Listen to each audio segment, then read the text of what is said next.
Welcome, today in front of me Realme Narzo 58 Prime, and I'll show you how to change notification sound on this device.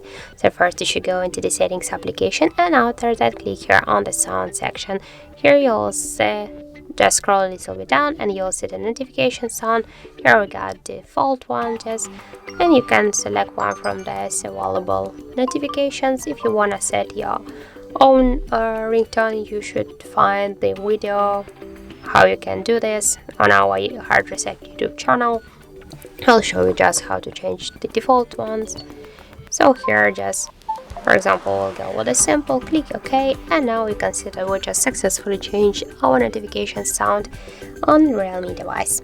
So that's it. Thank you for watching, and if you found this video helpful, don't forget to leave a like, comment and to subscribe our channel.